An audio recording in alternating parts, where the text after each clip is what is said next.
आज हम बात करने वाली सोनिया नाम की लड़की की, जिसकी उम्र 20 साल थी एंड वो दिल्ली में रहती थी। सोनिया के लिए रील बनाना उसकी जिंदगी बदलने का एकमात्र तरीका था। उसने काफी बड़े बड़े सपने देखे हुए थे, पर वो एक गरीब परिवार से आती है। उसने अपने माता पिता को दो पैसे कमाने के लिए बहुत स्ट्रगल करते हुए देखा था।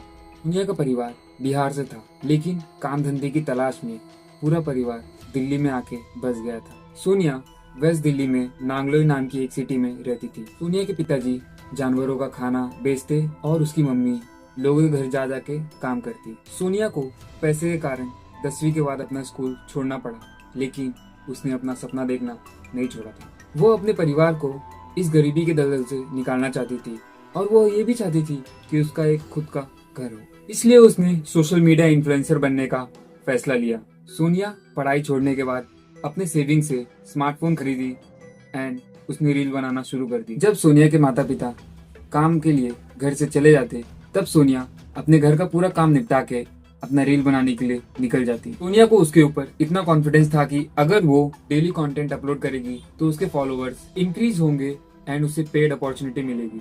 वह रील शूट करने के लिए दिल्ली के फेमस स्पॉट कन्नॉट प्लेस पे जाती थी। वो डेली बेसिस पे रील्स अपलोड करती एंड उसका रिजल्ट उसे दिखने लगा था।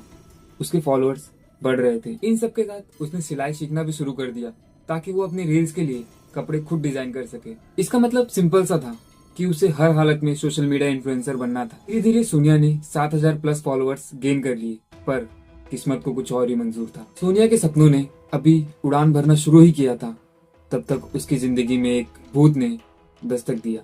एक ऐसे भूत ने जिसने सोनिया के सपनों की कहानी का अंजाम ऐसा दिया कि उसने कभी सोचा नहीं था। So hello guys, I am your host and let's get begin. Sonia social media की दुनिया में पूरी तरीके से डूब चुकी थी। उसके अकॉर्डिंग यही एक तरीका था उसकी जिंदगी को बदलने का। लगभग 1 साल पहले उसकी एज 19 ईयर्स की होगी जब उसकी जिंदगी में एक भूत आया। ये भूत कोई ब्लैक मैजिक वाला भूत नहीं था, ये उसका एक सीक्रेट बॉयफ्रेंड था, जिसे वो प्यार से भूत बुलाती थी। भाई मुझे ये नहीं समझा कि भूत भी कोई रखने का नाम है। हमारे टाइम पे तो भाई बाबू सोना। चलो ठीक है, स्टार्ट करते हैं। No comedy.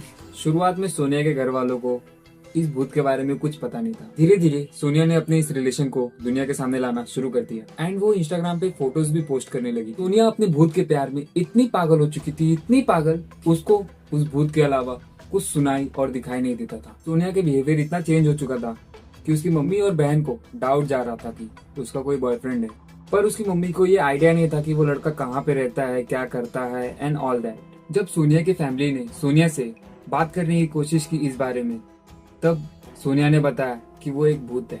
वो दिन भर फोन पे बात करती और उसके इंस्टाग्राम एंड रील्स पे बस भूत का चर्चा था। सोनिया के ऊपर ये भूत का प्यार सवार होना सोनिया को एक बहुत ही खतरनाक अंजाम के पास लेके जा रहा था। कुछ दिन बीतते गए एंड उसकी मम्मी ने नोटिस किया कि सोनिया ने घर से बाहर निकलना बंद कर दिया था, वरना वो ना के बराबर ही घर में रुकती थी। सोनिया की तबीयत अचानक खराब हो गई एंड उसके परिवार वालों ने उसे डॉक्टर के पास ले गए।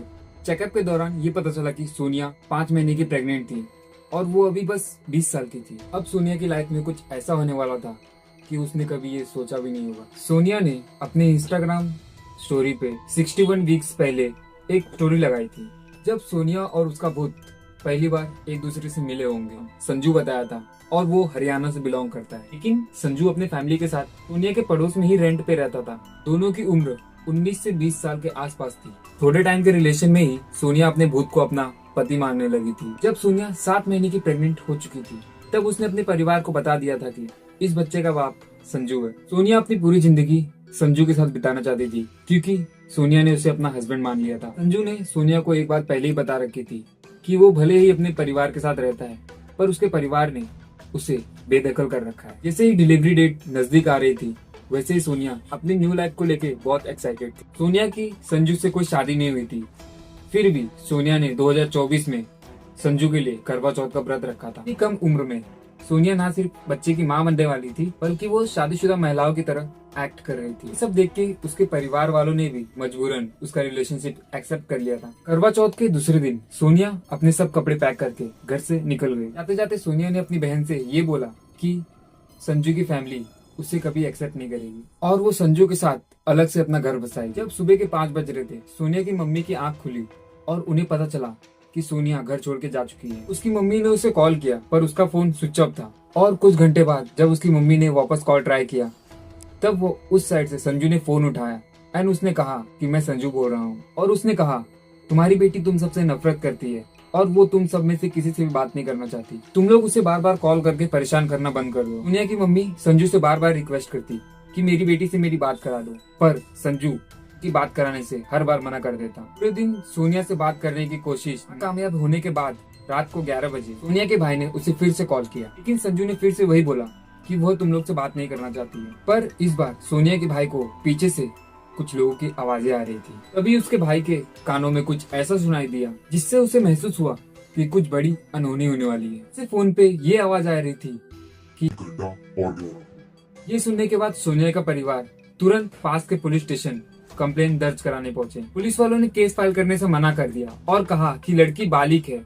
और वो अपनी मर्जी से भागी है, तो इसमें हम कुछ नहीं कर सकते। पुलिस की तरफ से कुछ मदद ना मिलने के कारण सोनिया के परिवार ने संजू के बारे में खुद पता लगाने का निर्णय लिया। करते करते सोनिया के परिवार दूसरे दिन संजू के घर पे पहुंच जाता है एंड वहां जाने के बाद उन्हें कुछ ऐसा पता चलता है जो उन्होंने कभी सोचा भी नहीं था, क्योंकि सोनिया जिस संजू के साथ गई थी उसका असली नाम संजू नहीं था, सलीम था। सलीम के परिवार ने पीछे होकर बोल दिया कि उन्होंने सलीम को बेदखल कर रखा है और उनका उससे कुछ लेना देना नहीं है। मानो उसकी फैमिली को आगे कुछ होप नहीं दिख रही थी। पर दूसरे दिन सोनिया की फैमिली को पश्चिम बिहार पुलिस स्टेशन से कॉल आता है। पुलिस ऑफिसर ने सोनिया की फैमिली को ये बताया कि उन्होंने एक लड़के को पकड़ा है जो बिना नंबर प्लेट की बाइक चला रहा था एंड उसके पास से कुछ डॉक्यूमेंट्स एंड आधार कार्ड मिले हैं।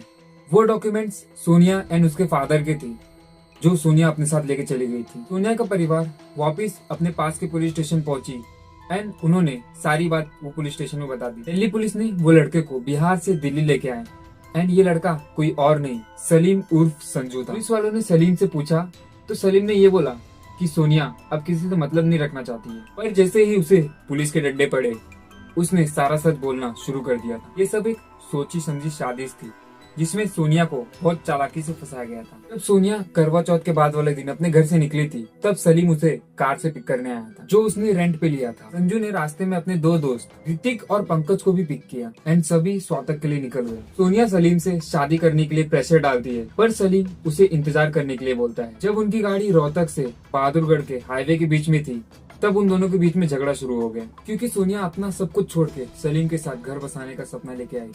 सलीम समझ गया था सोनिया अब नहीं मानने वाली, वो शादी करने की जिद पे अड़ चुकी है। सलीम ने पहले से शादी रची हुई थी एंड ये सब उसके प्लान का हिस्सा था। सोनिया को इस बात का अंदाजा भी नहीं था कि संजू बना सलीम एक बहरूपिया उसे किस इरादे से लेके निकला है। सलीम झगड़ा खत्म करने के लिए सोनिया से वादा करता है कि वो उससे शादी करेगा एंड इस बात का जश्न बनाने के लिए वो सभी मिलके रोहता में पार्टी करने चले गए, जहाँ सलीम एंड उसके दोस्तों ने शराब पी और शराब पीने के बाद उन्होंने तक के कुछ दूर बुदीना गांव की सुनसान इलाके में पहुंच गए, जहाँ तीनों ने मिलकर न सिर्फ 7 मंथ प्रेग्नेंट सोनिया को पीटा बल्कि मोबाइल के चार्जर से उसका गला घोट के उसकी हत्या भी कर दी। एंड ये वही टाइम था जब सोनिया के भाई ने सोनिया को कॉल लगाया था और सलीम बोल रहा था पीछे से कि गड्ढा और गहरा खोदो। 4 फीट गहरे गड्ढे में उन्होंने सोनिया को दफना के वो वापस चले ताकि उन पे किसी को शक ना हो। सारी बातें सलीम ने पुलिस के सामने कन्फेस की और उसने बोला कि सोनिया उसे बार बार शादी के लिए प्रेशर डाल रही थी पर जिसके लिए वो तैयार नहीं था। सलीम ने सोनिया को बच्चा एबॉर्शन कराने के लिए भी बोला पर सोनिया ने उसे मना कर दिया और उसके साथ घर बसाने की जिद कर रही थी। एंड उसी वक्त सलीम ने सोनिया को रास्ते से हटाने का फैसला कर लिया था। सोनिया के मोहल्ले वालों ने पुलिस वालों को बताया कि ये लड़का उसके घर उस समय आता था जब वो घर में अकेली होती थी, जहाँ सलीम के घर वालों ने बोल दिया था कि उन्होंने उसे बेदखल कर दिया, पर अब वो खुद उसे बचाने की कोशिश कर रहे थे। शायद सलीम ने बेदखल वाला ड्रामा इसलिए रचा था ताकि सोनिया उसके घर पे ना जाए एंड उसके बारे में उसे पता ना चले कि वो एक बहरूपिया है। तो गाइस, अगर आपको वीडियो पसंद आई हो तो लाइक करिए, शेयर करिए, बस सब्सक्राइब तो कर ही दो।